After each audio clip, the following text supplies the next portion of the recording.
é uma pessoa que existe para criar o espanto, sabe?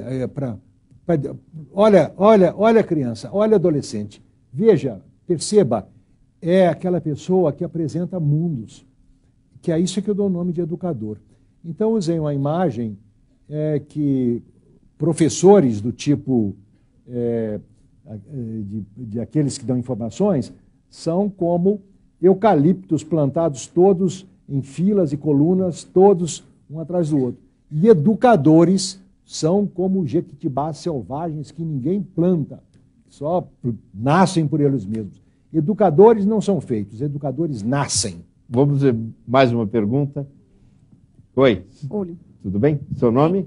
Sou Denilza e trabalho na rede de ensino municipal, sou diretora de creche, trabalho com as criancinhas e acredito nesse lado subversivo da educação, mas fico extremamente intrigado quando o senhor coloca fim à escola, colocando-a como chata. Eu queria que o professor explicasse por que a escola é chata. Obrigado. Eu pergunto para vocês, o que é uma pessoa chata? A pessoa chata é sempre uma pessoa faladora. E a pessoa que fica falando no ouvido da gente aquilo que a gente não quer ouvir. Um chato é isso, ele fala o que ele quer falar e a gente não quer ouvir. E por que a escola é chata? Não é porque as crianças não têm interesse, nem porque os professores não tenham imaginação. É porque as perguntas que as crianças fazem, a curiosidade das crianças, não tem nada a ver com os programas que são artificialmente elaborados pelas hierarquias ausentes. A criança quer saber. Toda criança é curiosa. A gente só aprende, isso é lição de Piaget, a gente só aprende aquilo que está vitalmente relacionado com o meio ambiente. Então é isso.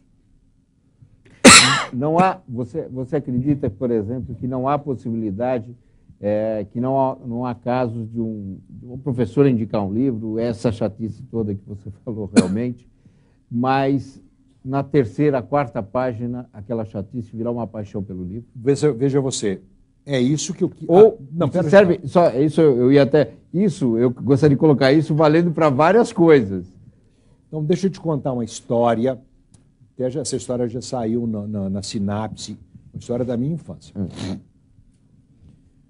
Quando eu estava no primeiro ano, a gente tinha uma professora chamada Dona Clotilde. Nome de professora. A Dona Clotilde fazia isso com a gente. Ela se sentava na frente, no meio da sala, e de repente ela começava a desabotoar a blusa, desabotoava a blusa até aqui, enfiava a mão dentro da blusa e tirava lá de dentro um obscuro objeto do desejo, um seio maravilhoso. E nós, meninos, que não entendíamos com a cabeça, mas entendíamos no avesso, nós olhávamos para aquilo, e eu me lembro das veias azuis dos seios da Dona Clotilde, mas a visão era tão rápida porque ela pegava logo fininho e botava para mamar. O que vocês estavam pensando? Que a Dona Clotilde era pedófila? Não, ela não era pedófila. Bom, mas aí então o que acontecia? No final do dia, todos os meninos iam na mesa da Dona Clotilde querendo carregar a pasta da Dona Clotilde. Vocês vejam, literariamente, a pasta é uma metonímia do seio, porque eles vão junto, né, do seio da Dona Clotilde, a pasta, e a gente queria carregar a pasta da Dona Clotilde. Aí eu criei essa máxima educacional, psicológica: quem não tem seio, carrega a pasta. Aí a gente ia para casa da Dona Clotilde e o pai dela tinha um botiquinho vagabundo que vendia uns docinhos muito ruins, que eu não gostava, chamado Mata-Fome.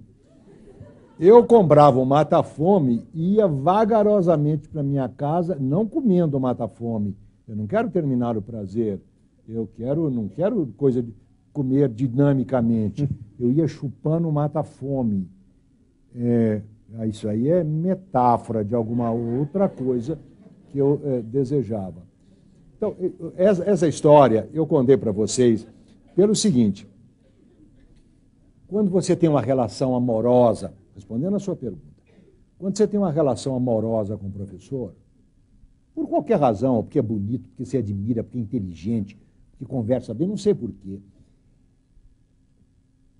A gente quer aprender, mesma coisa que a gente não quer aprender, por amor àquela pessoa, como eu queria carregar a pasta e comer o mata-fome. Então, o amor leva a gente a buscar coisas, por causa da pessoa amada, a buscar coisas que me façam contato com a pessoa amada.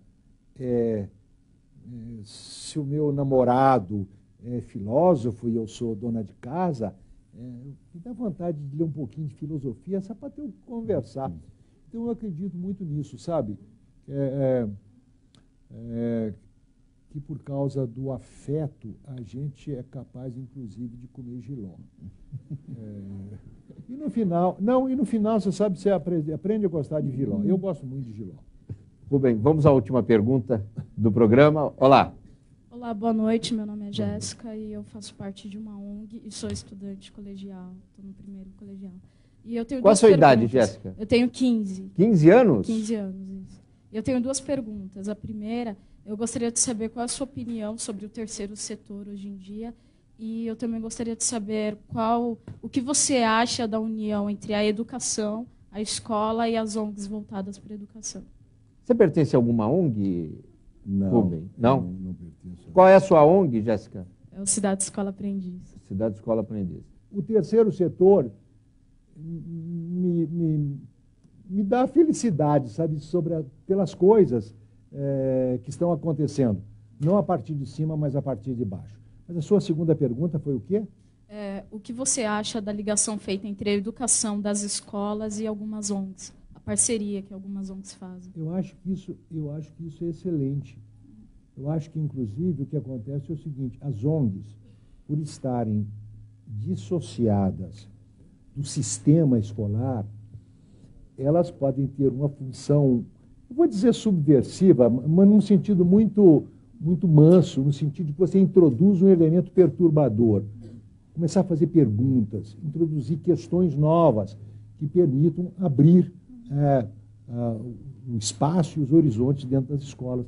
Eu acho isso aí, eu tenho muita esperança nisso. Rubem, vamos agora sim à última. Eu falei que era uma, mas tinha uma pessoa esperando, a gente... Bom, meu nome é Daniela, eu sou psicóloga. E a gente ganha uma intimidade porque a gente vai lendo os livros e aí a gente vai achando que conhece a pessoa há milhares de anos. Então, Rubem, o que eu queria te falar é que o trabalho, né, o ofício da psicologia, muitas vezes do atendimento, é muito parecido com o ofício da educação, né? Às vezes o nosso trabalho todo é desinformar, né? Tirar da forma, apresentar o avesso, né? Olha, e desinformar no outro sentido também. Por exemplo, na psicanálise, a psicanálise é uma técnica de esquecimento. Você tem que desaprender o sabido para se lembrar do esquecido. Desinformar no sentido de tirar da forma e de quebrar a gaiola das informações, porque as pessoas, nós, ficamos prisioneiros de gaiolas de informações. Desculpe te interromper. Não tem problema. O que eu queria é que você pudesse falar um pouco mais sobre essa relação, porque eu acho que a gente acaba recebendo, muitas vezes no próprio consultório, né, o fruto desse aprisionamento, né, dessa formatura. E aí é tão difícil poder fazer o trabalho de caminhar ao contrário. Né? Então, eu queria que você pudesse, uma vez que você tem a formação dos dois lados, fazer um pouco desse paralelo. Um pouquinho, né? Já que você fez esse comentário, o Roland Barthes, comentando a aula, ele disse que é muito parecido com a sessão de psicanálise, com uma diferença. Na sessão de psicanálise, o paciente dá a sua alma ao analista. E na aula, o professor dá a sua alma aos alunos. Eu achei muito bonita essa comparação. Você sabe que eu acho que o maior problema nisso aí não está nas crianças ou adolescentes, está nos pais. Os pais são seres muito perturbados. É verdade, eu acho que os pais são os piores inimigos da educação. Os pais são os grandes defensores do lado direito, né? Porque o desejo dos pais não é educação. Eu estou fazendo uma generalização. Há pais do avesso que querem educação. A maioria não quer educação, quer que o filho passe no vestibular. Agora, não existe coisa mais estúpida e mais anti-educativa do que se preparar para o vestibular. Porque logo depois de passar do vestibular, a gente esquece tudo como a inteligência manda. Então, o que vocês passariam de novo no vestibular? Nem eu passo, nem Xalita, nem reitor de USP, reitor de ninguém passa. Nem os professores de cursinho passarão no exame vestibular. Porque cada um só passará na sua disciplina. A professora de português não sabe resolver problema nem de física, nem de química. Então, é isso. Então, é essa estupidez que os meninos têm que aprender aquelas coisas, enquanto que nós mesmos não precisamos saber. Então, esse é o problema dos pais, né? Eu acho que os pais, quando você está lidando com na fronteira entre pedagogia e psicologia, geralmente as escolas e os pais mandam os meninos e adolescentes para o terapeuta porque tem distúrbio de aprendizagem. Ele não aprende direito, é distraído. Eles não sabem que toda distração, coisa do lado direito, é atração por uma coisa que está no lado do avesso. E a professora ou o professor quer que o menino preste atenção no dígrafo, mas ele está muito mais interessado no coelhinho que está na casa dele. Então, não tem jeito. Eu acho, sabe, que seria preciso que os psicólogos recusassem essa rendosa cumplicidade com as escolas e com os pais. Que eles fossem do avesso.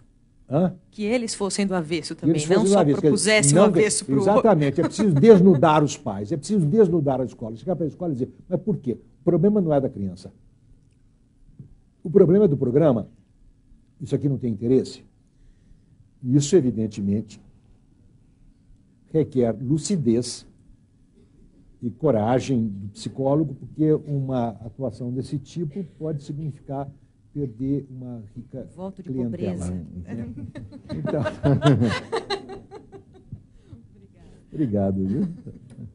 Rubem Alves, eu digo obrigado para você, obrigado para o público, e sempre lembrando, né, que essa conversa ela não acaba aqui, isso é só um aperitivo. O Rubem Alves é autor de cerca de 60 livros. Deixa eu só dizer uma coisinha, Claro. Eu queria convidar vocês, se vocês pudessem, a visitar a minha casa, né? Eu tenho um site que eu acho bonito, né?